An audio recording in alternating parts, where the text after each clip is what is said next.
और हौसला अफजाई कर रहे थे हमारे सभी युवाओं का।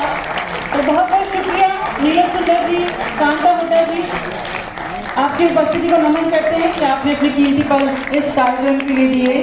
पूरा international life saver award ceremony 12 अगस्त 2021।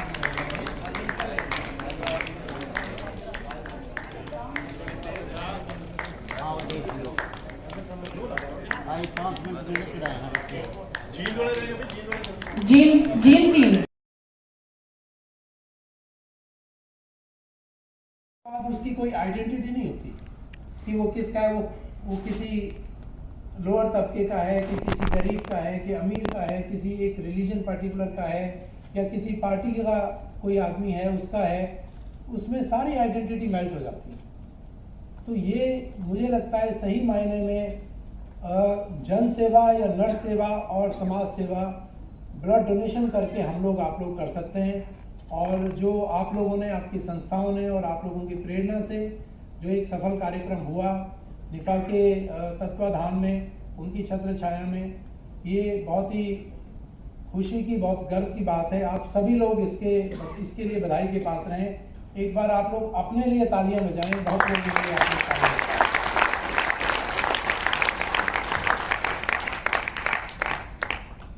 यूथ से बात करने का मौका है, यूथ साथ में है और एक पुलिस अधिकारी होने के नाते कुछ विषय सहज ही मेरे संज्ञान में आ जाते हैं जबकि हम यूथ से बात करते हैं, कोई इंटरेक्शन करते हैं।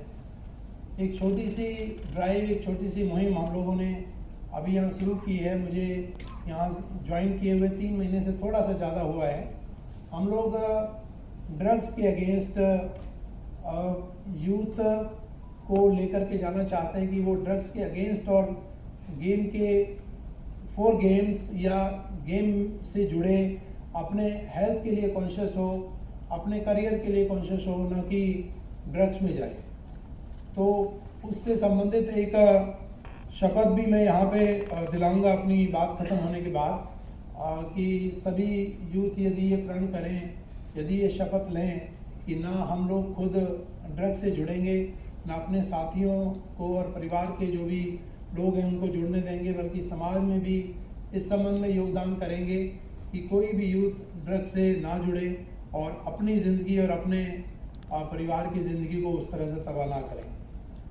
दूसरा विषय रोड सेफ्टी से रिलेटेड है, जिसमें कि हमारे एक साथी ने बहुत अच्छी बात कही कि किस तरह से वो एक इंडिकेशन है कि हम कितने संजीदा हैं, कितने जिम्मेदार हैं अपने कर्तव्यों के लिए, अपनी जिम्मेदारियों के लिए, समाज के प्रति अपने कर्तव्यों के लिए। कि एक छोटा सा एक इंडिकेशन है, इंडिकेटर है कि रेड लाइट है, उस पर यदि हम नहीं रुक रहे हैं, हम लोग उसको पुश करके निकलना चाहते हैं। हम लोग ये देखते हैं कि भाई वहाँ पे कोई सीसीटीवी लगा हुआ है। पहले तो सिर्फ पुलिसमैन देखते थे, आजकल सीसीटीवी का भी ध्यान रखते हैं कि सीसीटीवी भी कोई लगा है कि नहीं लगा हुआ। तो हमारा जो रूल्स की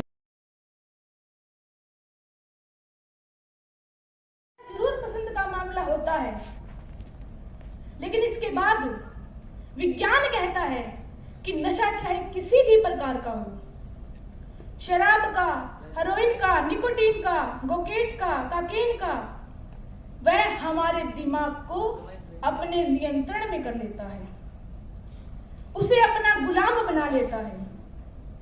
एक बार नशा करने के बाद हम उसके आदी हो जाते हैं, हम उसके गुलाम हो जाते हैं। अभी कुछ दिन पहले जब कोरोना महामारी हम पर बहुत हावी हो चुकी थी, तब टेलीकॉम ऑपरेटर ने एक ही संदेश जारी किया था कि, और हमने वो संदेश हजारों बार सुना कि हमें बीमारी से लड़ना है, बीमार से नहीं। ये बात नशे पर भी लागू होती है। नशा इंसान को कितना गिरा देता है, इसकी हम कल्पना भी नहीं कर सकते। नशा नाश का द्वार है। जो लोग गलती से गिर चुके हैं, उन्हें उठाने का काम हमारा है। भले ही कई व्यक्तियों को नशे से मौत न आई हो, लेकिन उन्होंने जीवन भी तो नहीं जिया। उनका पूरा जीवन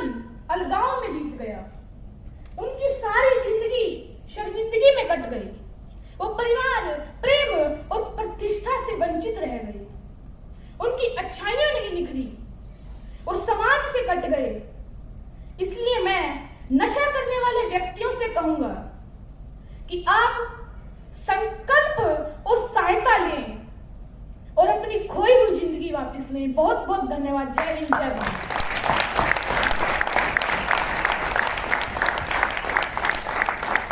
धन्यवाद। बहुत ही अच्छे नशे के ऊपर अपने विचार रखे। जिस प्रकार समाज को ये नशा खोखला करता जा रहा है, उसके ऊपर बहुत ही अच्छे एक छोटे से युवा साथी ने अपने विचार रखे। देते हम कि भी ब्लड देने से पीछे ना हटके। खुद मेरी अपनी हरियाणवी युवा समिति है, मैं जिसकी अध्यक्ष भी हूँ, समिति भी बनाई हुई है, यूट्यूब चैनल भी बना हुआ है।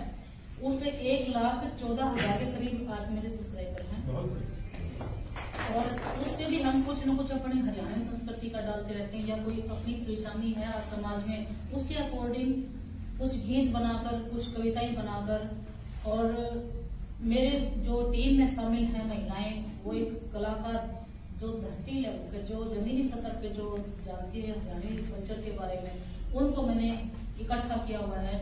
उसमें लेक्चरर भी हैं, टीचर्स भी हैं, हेड भी हैं, और समितियों की और भी महिलाएं हैं। कहने के तो हम 8 या 10 हैं, लेकिन अगर हम कहीं फंक्शन करने लगते हैं तो कम से कम भी 10 से 15,000 महिलाएं अपने आप हो जाती हैं। केवल एक मैसेज डालते हैं केवल महिलाओं के लिए, क्योंकि एक संस्कृति है, उसमें हम अपना एक एंजॉय करते हैं। जेंट्स बीच में लोग होते हैं तो थोड़ा सा एक हिचकती है, और महिलाएं थोड़ा सा नहीं कर पाती उसमें खुल के। एक अपनी हरियाणवी संस्कृति में जो दबी हुई चीजें, जो एक लुप्त होती जा रही थी, उनको दोबारा से हम ले आए हैं बीच में। एक दम जो एक बोलते हैं ना, 5-5 लाख के लहंगे चुनी, आज वो परे बिठा दी दामन चुनड़ी है। इतना प्रसारित कर चुके हैं इस कल्चर को कि हर शादी में हमारे पास मांगने आती है कि 4 दामन दे दो, ये दे दो।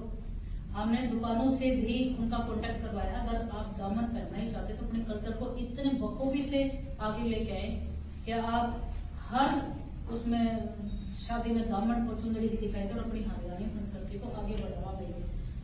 जो संस्कृति के अनुसार में खान पान के उसमें अपने कल्चर जो ये बोलते हैं 20 त्योहार पे जो एक आदान प्रदान होता था, अपना आना जाना होता था भाई के बहन के घर में, वो आज छूटता जा रहा था। वो दोबारा से हम उनको मोटिवेट करें कि आदान प्रदान होना बहन भाई का बहुत ज्यादा जरूरी है।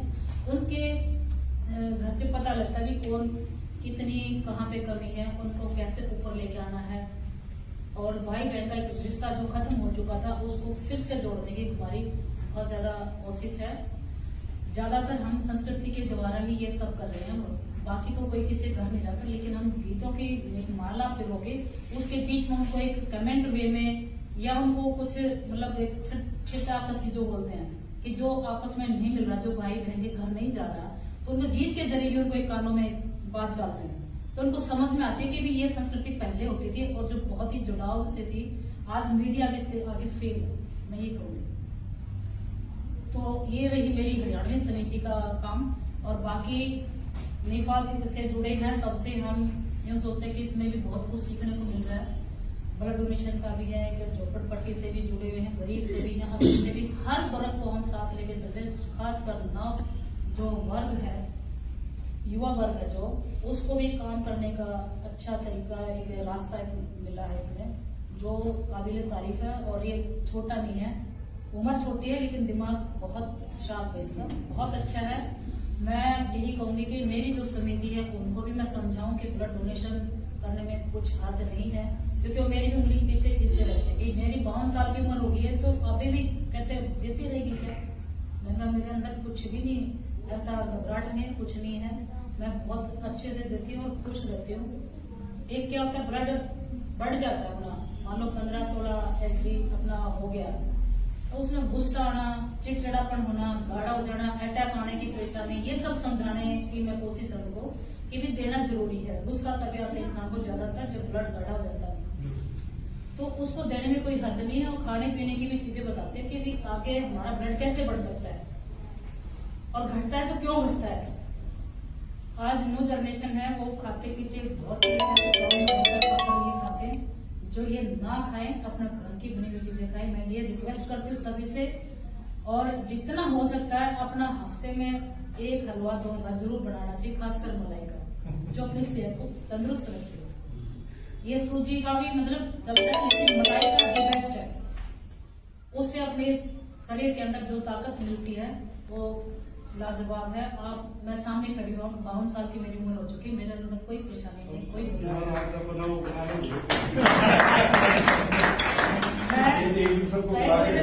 देंगे। मैं आज पूरी टीम के साथ आपके साथ हूँ और भी समितियों को हम मिलाएंगे और आपका पूरा सपोर्ट देंगे।